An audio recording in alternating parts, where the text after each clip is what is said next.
देखो कार्तिक आर्यन से हम लोग जितना भी ज़्यादा इरिटेट हो जाए कि भाई ये अच्छी एक्टिंग नहीं करता है, ये अक्षय कुमार को रिप्लेस कर पाएगा नहीं कर पाएगा, एंड ऑल्सो न्यू थिंग्स भी है, लेकिन बात लेके चले भाई ये बात तो माननी पड़ेगी भाई ये एक ऐसा आउटसाइडर है जिसने मार्केट में अपनी जगह बना ली है without any link in the Bollywood, and also अपने आप को ऐसा स्टैब्लिश भी करा है कि भाई हाँ इसको और मूवीज मिलती रहेंगी, अपने एक्टिंग को सुधारते रहेगा। लेकिन क्या ये स्टोरी सच्ची है कि भाई कार्तिक एक आउटसाइडर है या फिर इनके कनेक्शन बॉलीवुड के अंदर है भी या नहीं भी? देखो सब चीज़ों की बात करेंगे, स्टार्ट करते वीडियो को। देखो इसके लिए समझना पड़ेगा भाई कार्तिक आर्यन की स्टार्टिंग आखिर हुई कैसे वो बॉलीवुड के अंदर आए, एंड उससे पहले की जर्नी उनकी क्या थी। देखो इससे पहले उनकी जर्नी ऐसे थी कि उन्होंने किसी को बताया नहीं था कि उनको एक्टिंग लाइन के अंदर जाना है। उनको ये लगता था ना कि वो एक्टिंग लाइन के अंदर जा सकते हैं लेकिन बताएंगे नहीं, वो फैमिली सपोर्ट होता ना कि भाई मिलेगा नहीं मिलेगा, एंड उनकी फैमिली भी इस टाइप की थी कि भाई डॉक्टर बनाएंगे भाई कार्तिक को, डॉक्टर की फील्ड में आगे जाएगा, एंड उनकी फैमिली भी टिपिकल थी कि लाइक बॉलीवुड से कुछ लिंक वगैरह नहीं थे एज स्टार्टिंग में। लेकिन कार्तिक आर्यन का पैशन तो भाई था कि भाई हीरो बनना है, फिल्मों के अंदर काम करना है, लेकिन जाए कैसे? उसके लिए जाना पड़ता है मुंबई, उसके लिए देने पड़ते ऑडिशन, उसके लिए करना पड़ता है बहुत ज़्यादा स्ट्रगल, लेकिन वो रहते थे मुंबई से बहुत दूर। सो उन्होंने सोचा ना भाई कहीं ना कहीं किसी न किसी तरीके से ना मुंबई में घुसा जाए। सो उन्होंने सोचा भाई कॉलेज क्यों ना नवी मुंबई के आसपास करा जाए, मुंबई के अंदर ही करा जाए, जिससे अपॉर्चुनिटीज भी मिलती रहेंगी एंड कॉलेज भी पूरा हो जाएगा, एंड किसी को पता भी नहीं लगेगा कि भाई मैं ऑडिशंस वगैरह दे रहा हूँ। मेरी फैमिली में सब चाहते थे या तो मैं डॉक्टर बनूं या इंजीनियर बनूं, एंड मेरे लिए बहुत डिफिकल्ट था उनको बताना कि मैं एक्टर बनना चाहता हूँ, सब कुछ छोड़ के बॉम्बे जाना चाहता हूँ। मैंने वो बहाना लिया था।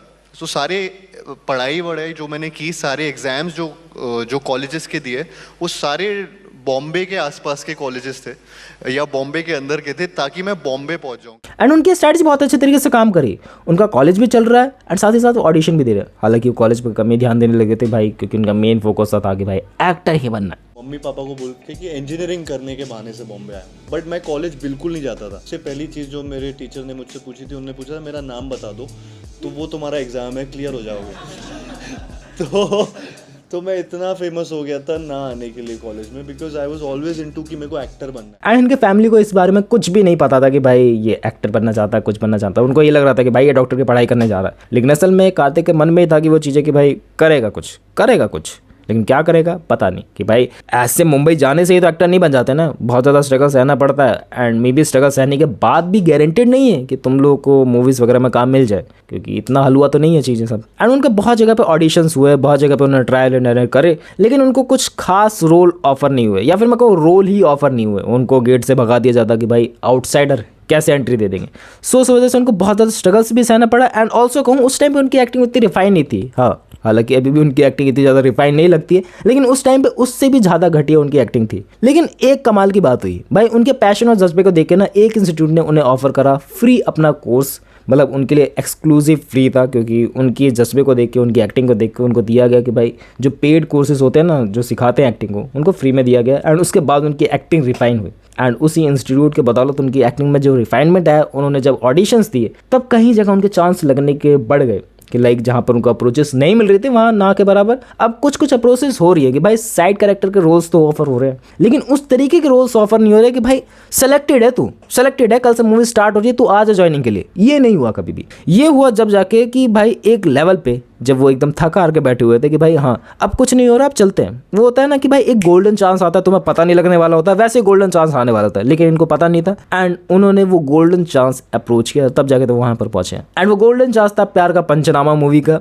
एंड वो पहले सेलेक्ट नहीं हुए थे इस रोल के लिए, लेकिन बाद में उनकी इमेजेस को देख के, बाद में उनके क्लिप्स को देख के कि हाँ भाई इस बंदे में कुछ तो टैलेंट है एंड ये इस रोल को बेहतर निभा पाएगा, उसके बाद ये सेलेक्ट हुए प्यार का पंचनामा में। एंड इन्होंने बहुत ही अच्छी एक्टिंग करी। लाइक जिसने भी प्यार का पंचनामा देखी है उसको पता होगा कि भाई एक्टिंग तो दमदार थी। ये नहीं कहूँ भाई एकदम सुपर डुपर हिट थी, बट हाँ ऐसी थी कि भाई देखने लायक है, इंगेजिंग है, मजा आ रहा है देख के, वैसी थी। और मोटी हो रही है रज्जो, नया खूब खिला रही है, दुबला हो रहा है लिक्विड, चारू खूब नचा रही है।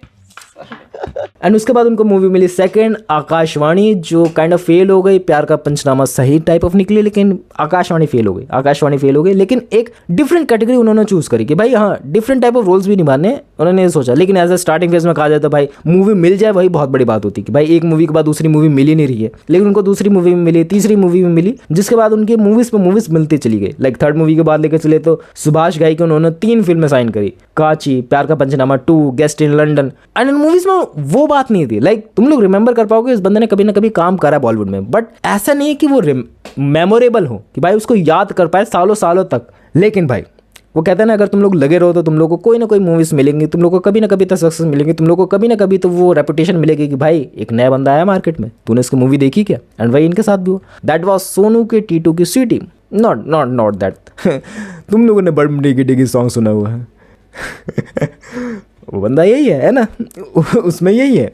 और हम लोग को ज़्यादातर जो सीन याद है कि भाई हाँ, सोनू की टीटी सीटी में भी बहुत लोगों ने नहीं देखी हो, लेकिन उन्होंने ये गाना ज़रूर सुना है भाई। ऐसे इस पर व्यूज़ नहीं छपे हुए, ये गाना तो ज़रूर सुना हर किसी ने। एंड जब उन्हें ये मूवी मिलती है तो काइंड ऑफ उनकी रेपुटेशन बनने लगती है, लोग उनको पहचानने लगते हैं, उनको और मूवीज ऑफर होने लगती है। एंड बड़े बड़े प्रोडक्शन हाउस भी रिमेंबर करने लगते हैं, एंड बड़े बड़े प्रोडक्शन हाउस भी इनको अपॉर्चुनिटीज देने लगते हैं कि भाई हाँ, ये नया बंदा आया, इसके पास टैलेंट है, क्यों ना इसके साथ मूवी करी जाए।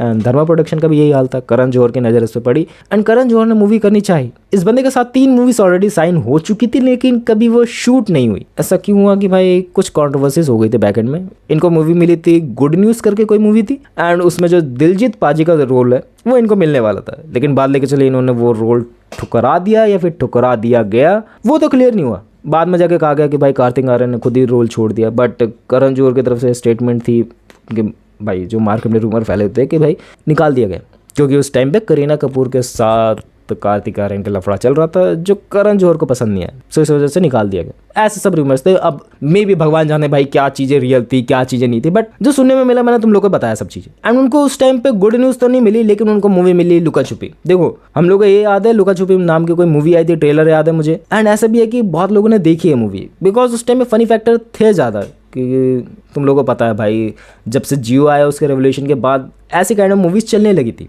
एंड 2022 के बाद तो ये सब चीज़ें सिनेरियो ही बदल गया, कोरोना वायरस के बाद सिनेरियो बदल गया, क्योंकि लोगों ने बहुत सारा कंटेंट कंज्यूम करना देखना चालू कर दिया।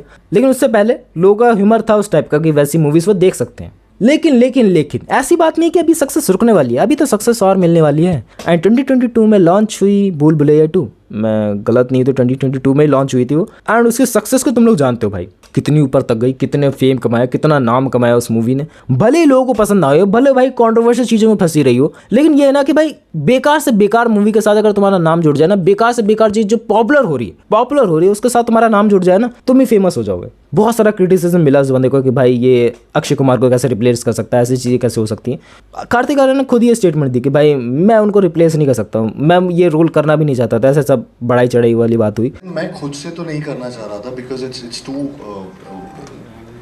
Big a shoe to fill. I mean you know वो चीज़ तो नहीं करनी चाहिए, but I had loved him in Bhool Bhulaiyaa, I had loved all his, मतलब I have grown up watching him, so we all have, so and so वो comparison तो कभी नहीं करे तो बेटर। एंड अच्छा लगा वो देख के कि भाई बंदा अभी भी ग्राउंड टू अर्थ ही है, कि अपने आप को सर पे नहीं चढ़ा रहा है। वो इंटरव्यू देख के तो समझ में आया, लेकिन उसके बाद जो क्रिटिसिज्म मिला, मेरे को मूवी काइंड ऑफ पसंद नहीं आई थी, मैंने देखी है वो। लेकिन ये था कि उनके रोल्स के लिए वो सूटेबल थी, एक फेम मिल गया, एक बड़ी फ्रेंचाइजी मिल गई, वो बहुत ज़्यादा फैंटास्टिक था। एंड भूल भुलैया 3 के साथ भी वही हुआ, सब कुछ सही था, लेकिन काइंड ऑफ गुड वाइब नहीं देखी जा रही थी, लेकिन फेम मिला उस बंदे को। ये था कि भाई कार्तिक आर्यन को जो बंदा जानता नहीं था, सोनू की ड्यूटी के साथ वो जानने लगा, भूल भुलैया 2 के साथ वो जानने लगा, एंड उनका एक फेम मिलने गया, एक तगड़ा फेम मिला उनको। एंड अभी तक वो बरकरार है, अब उसको सिर्फ मेंटेन करके आप स्किल करना है, दैट वाज इट। कुछ भी ऊपर नीचे होता तो कभी भी जनता का जो वर्डिक्ट है वो नहीं आता।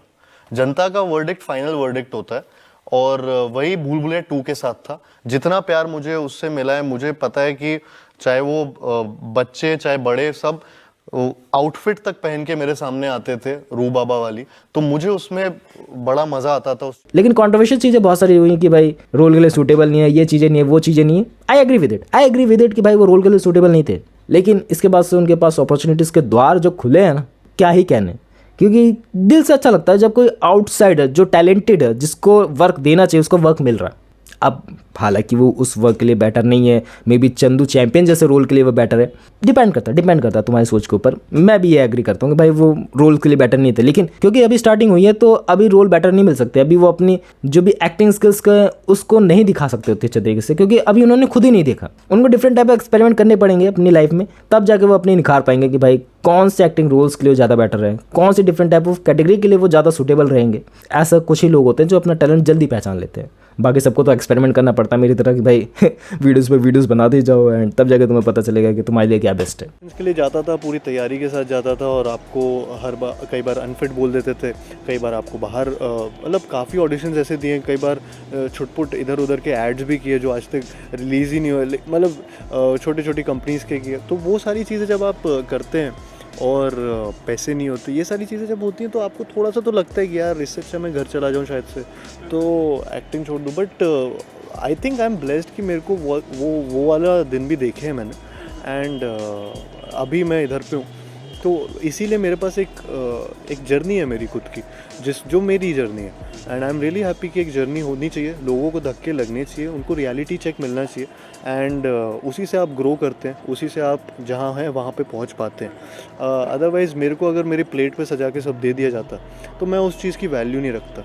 मैं इस चीज़ की वैल्यू रखता हूँ कि मैं आज यहाँ पे खड़ा हूँ, मैं आप मेरा इंटरव्यू ले रहे हैं, ये मेरे लिए एक बहुत बड़ी सौभाग्य की बात है। मेरी तरफ से ये था, मेरी तरफ से मेरे को ऐसा लगता है। बाकी तुम लोग क्या सोचते हो कमेंट्स करके बताना। मिलते हैं नेक्स्ट वीडियो में, बाय।